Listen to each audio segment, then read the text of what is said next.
Hello, hello, Algebra 1 students. Let's do a Playposit to review for your polynomials test. We are going to be covering adding, subtracting, multiplying, and dividing polynomials. Be sure that you have paper and a pencil, your brain turned on, and ready to go. Let's start with adding polynomials. Adding polynomials is simply combining any like terms. In fact, these parentheses that are around each one of these polynomials doesn't really need to be there since adding is just combining like terms. So we can see in our first polynomial here, we have 12a cubed and negative 5a cubed. Those are like terms. Then we have 17a to the fourth on its own. And lastly, we have the constant terms of 14 and 15. All right, so let's combine them. I want to write this final polynomial in standard form, so I'm going to list the term that has the highest exponent first. That term is 17a to the fourth, and there was no combining with that term. If you'd like to cross off terms as you combine them, go ahead. Let's now combine our blue a cubed terms. We have positive 12a cubed and then minus 5a cubed. 12 minus 5 is 7. So we have positive 7a to the third. Then lastly, our constant terms can combine. We have a positive 14 and a positive 15, and that's going to combine to positive 29. So there is our final answer, and it is written as a polynomial in standard form. Second example, we're going to do essentially the same thing. We have those r to the fourth terms, 6r to the fourth, and then a minus 2r to the fourth. I'm actually just going to combine those as I go. So let's start. Positive 6r to the fourth and a minus 2r to the fourth. 6 minus 2. We have 4r to the fourth. Our next terms is just that 12r, and oh, we also have a 9r there. Almost didn't see that. So combining those, they're both positive, so 21r. And lastly, our constant terms on its own, no combining necessary. And here is our final answer, our polynomial in standard form. Next up, we're going to subtract polynomials. Subtracting polynomials has just one step more in the beginning than adding polynomials. So that first step is distributing the minus sign through to that second polynomial. We're subtracting everything in those parentheses, so we need to make sure that that minus sign hits all, in this case, 3 terms in that second polynomial. So I'm actually going to rewrite this. This is really 10p to the fourth plus 11. So that polynomial doesn't change. Then this next polynomial, we can change it to, and actually, let's just erase those parentheses there. Those aren't needed anymore upon combining. So we can just change this to a, if we distribute that negative sign through here, this is minus 11p to the fourth. So it was minus that positive there, so just minus 11p to the fourth.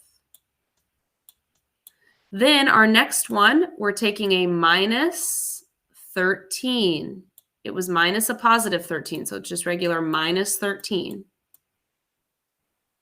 And lastly, we're subtracting 16p squared. So minus 16p squared. Now we can combine those like terms. So I have 10p to the fourth minus 11p to the fourth. That's going to give us negative 1p to the fourth, or just negative p to the fourth. Next, we have minus 16p squared. That's a term all on its own.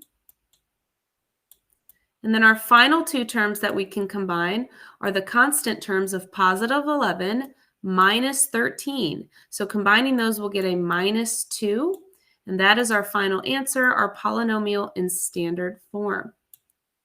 Okay, our next problem here is also subtraction. We actually can see here that in our subtracted polynomial here to the right, we have a minus sign in there. We did not have that in this first problem here. Let's see how that changes what our polynomial looks like. So we are going to distribute that negative sign through to start and rewrite So our first polynomial doesn't change, 8b cubed plus 8. Now distributing that negative through, we're going to have a minus 6 and a plus 7b cubed. Please note that change. Minus a negative means plus. From here, we can combine our like terms, just like we've been doing. So we have 8b cubed and 7b cubed for a grand total of 15b cubes. Here we go. And then lastly, we have our constants to combine, an 8 and a minus 6, and that will combine to a plus 2. Here is our final polynomial in standard form. Okay, the next operation we can do with polynomials is multiply them. Note that these two problems look slightly different, but they are both assessing multiplication. They're both asking us to multiply. In our first example here, we have a monomial out front, and it's multiplied through a binomial. Here, we have a binomial, 2 terms, times another binomial, the other 2 terms. If you were taught using the FOIL method, that would work for this one right here. But let's start over here. We are simply distributing this 2x through, just like we kind of did with subtraction when we were distributing a minus sign through. So we're going to distribute our 2x and multiply it by each of those 2 terms inside. So we have 2x times negative 2x. That's going to give us negative 4 for 2 times negative 2. And then the x times the x will be x squared. Let's color code here. I'll do this one as red. So we have 2x times a minus 3. 2 times minus 3 is minus 6, and that x is just along for the ride there. All right, so that is our final answer here. We know that it's our final answer because we do not have any terms that can be combined, and we wrote our terms in descending order, so it's in standard form. Okay, next up here, we're going to FOIL or just really use the distributive property twice.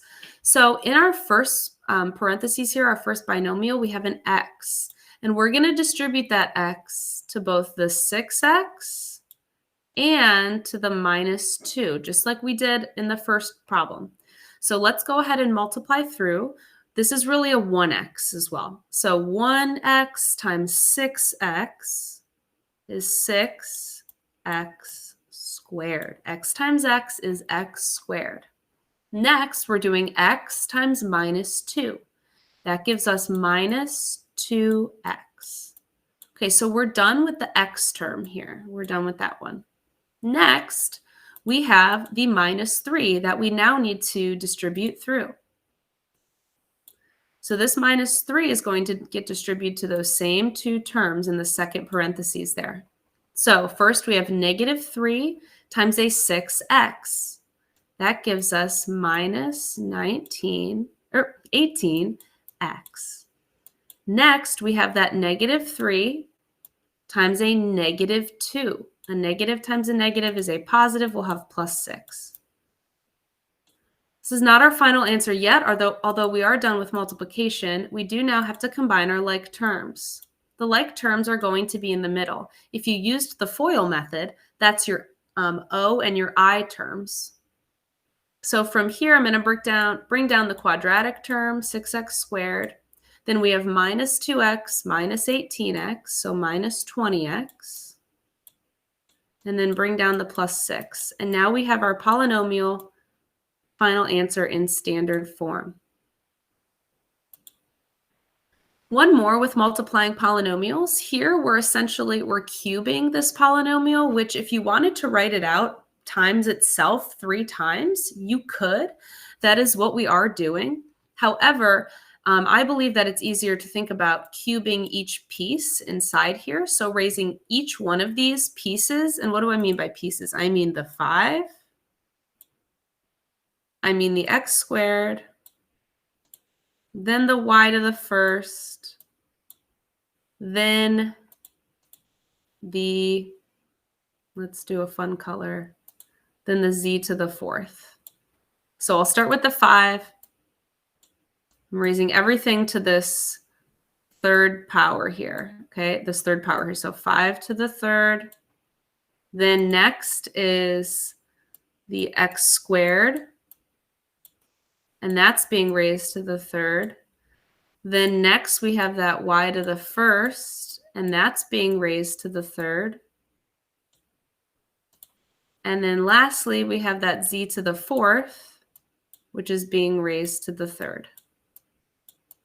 So we're raising everything to the third power. Okay, what is 5 to the third? It's 5 times 5 times 5. That's 125, a perfect cube. Next up, x squared to the third. Note that our two exponents are right next to each other, and it's like power to a power, like this. That means we multiply them. We multiply them. So this is going to be x to the sixth power. What would our exponent with y be? We multiply them. It's going to be y to the third, 1 times 3. Then lastly, we're going to have z to the 12th, 4 times 3. So when we have exponents up here that are close and cozy, power to a power, we multiply them.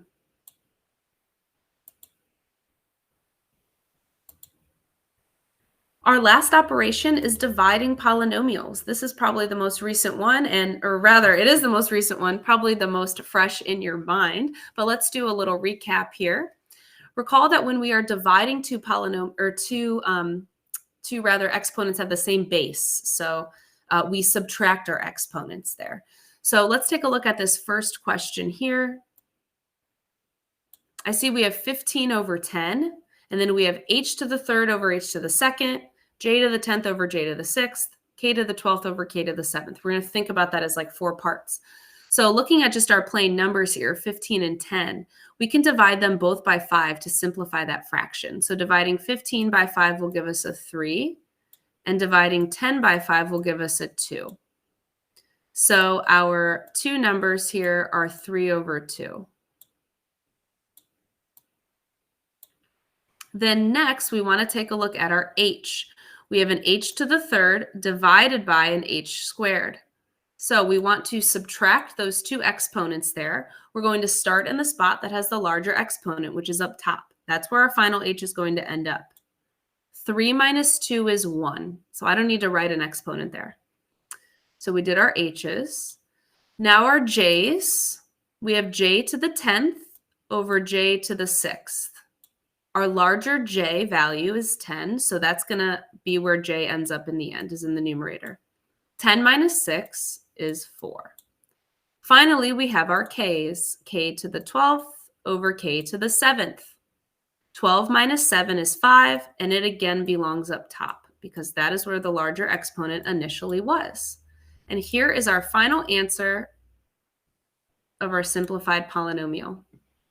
Okay, in this next example here, we're going to do basically the same thing, but note that in the numerator, we now have two terms.